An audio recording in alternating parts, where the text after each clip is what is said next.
बिस्मिल्लाहिर्रहमानिर्रहीम। अस्सलाम वालेकुम viewers, welcome to my channel kitchen queen cuisine. तो व्यूवर्स, बड़ी ईद आ रही है और मैं भी आपके लिए लेके आई हूँ बड़ी ही स्पेशल सी रेसिपी, यानी कि मटन कढ़ाई की रेसिपी। बड़ी ईद पर तो मटन कढ़ाई लाजमी हर घर में बनाई जाती है, तो मैंने सोचा कि मैं आपके साथ ये बहुत ही मज़ेदार सी रेसिपी शेयर करती हूँ। तो चलिए इस रेसिपी को स्टार्ट करते हैं। इसके लिए हमने लिया है एक प्रेशर कुकर और उसमें हम डालेंगे 500 ग्राम मटन को हमने अच्छे से साफ़ कर लिया था। फिर हम इसमें डालेंगे 2 चॉप किए हुए मीडियम साइज़ के प्याज डालने के बाद आपने इसमें डालने हैं 2.5 टीस्पून लहसुन अदरक पेस्ट के।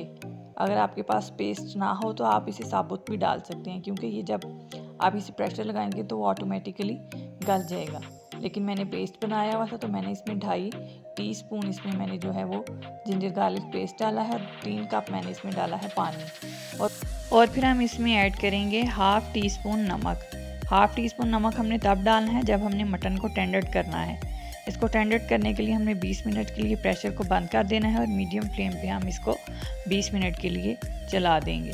तो अब हम आपसे मिलते हैं 20 मिनट के बाद। वीडियो को आपने एंड तक देखना है, बहुत ही मज़े की रेसिपी है। वीडियो अच्छी लगे तो वीडियो को लाइक और चैनल को सब्सक्राइब कर दीजिएगा। तो अब हम करेंगे यहाँ पर प्रेशर को बंद और इसको 20 से 25 मिनट के लिए हम जो है टेंडर होने के लिए रख देंगे।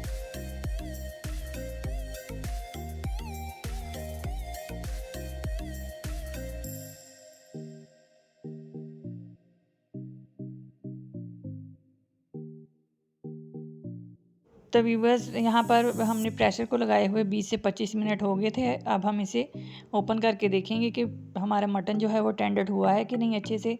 तो ये देखिए, ये बहुत अच्छे तरीके से टेंडर हो चुका है। अब हम इसको साइड पे करेंगे और अपना नेक्स्ट प्रोसेस स्टार्ट करेंगे।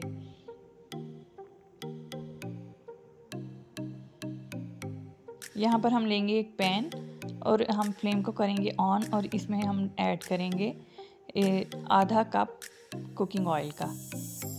इसमें हमने आधा कप कुकिंग ऑयल डाला है और अब हम इसमें ऐड करेंगे ये अपना जो हमने मटन टेंडर किया हुआ था, इसको फ्राई करेंगे। इसको आपने 3 से 4 मिनट फ्राई करना है। इसका थोड़ा सा कलर चेंज हो जाए, यानी कि ये लाइट ब्राउन हो जाए, तो इट्स मीन कि ये जो है अच्छे से फ्राई हो चुका है। इसके साथ ही जो हमने प्याज डाले थे आप ये भी डाल सकते हैं। इसको आपने 3 से 4 मिनट अच्छे से फ्राई कर लेना है। फ्राई करने से इसका टेस्ट बहुत ही ज़्यादा इन्हेंस हो जाता है, इसीलिए इसे फ्राई करना ज़रूरी है। ये देखिए, इस तरीके से आपने इसको साथ साथ चम्मच चलाते रहना है और ये फ्राई हो जाए। तो व्यूवर्स, जैसा कि आप देख रहे हैं कि यहाँ पर मटन जो है वो अच्छे से फ्राई हो चुका है और अब हम इसमें जो है वो ऐड करेंगे अपनी हमने लिए थे यहाँ पर 2 मीडियम साइज़ के टमाटर और 2 हमने ली थी सब्ज़ मिर्चें, जिनको हमने हाफ कटिंग कर ली थी। ज़्यादा हमने स्मॉल साइज़ में चॉप नहीं किया, थोड़ा सा हमने इसका साइज़ बड़ा रखा है। अब इसको हमने साथ ही अच्छे से फ्राई करना है।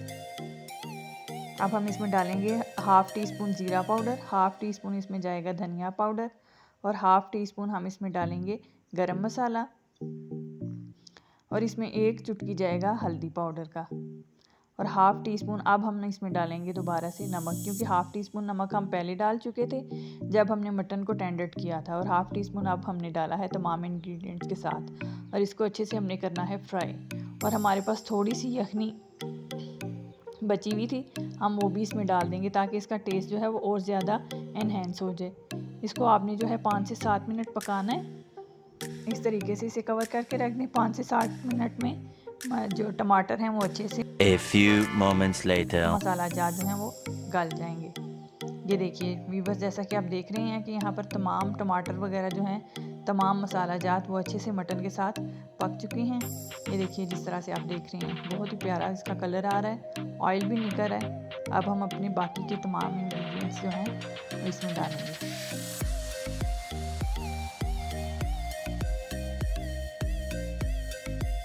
अब मैंने 1/2 कप लिया था दही का और उसको मैंने अच्छे से जो है वो विस्क किया हुआ था, यानी कि मैंने उसे फेंट लिया था, उसको डालेंगे। और साथ ही हमें इसमें डाल देना है करी पाउडर, 2.5 टीस्पून इसमें डालेंगे करी पाउडर, ताकि इसका जो टेस्ट है वो ज़्यादा इन्हेंस हो जाए और वो खाने में बहुत ही मज़ेदार लगे। तो इस तरीके से आपने इसको भी भून लेना है। इसको आपने तब तक भूनना है जब तक इसका ऑयल निकल आए।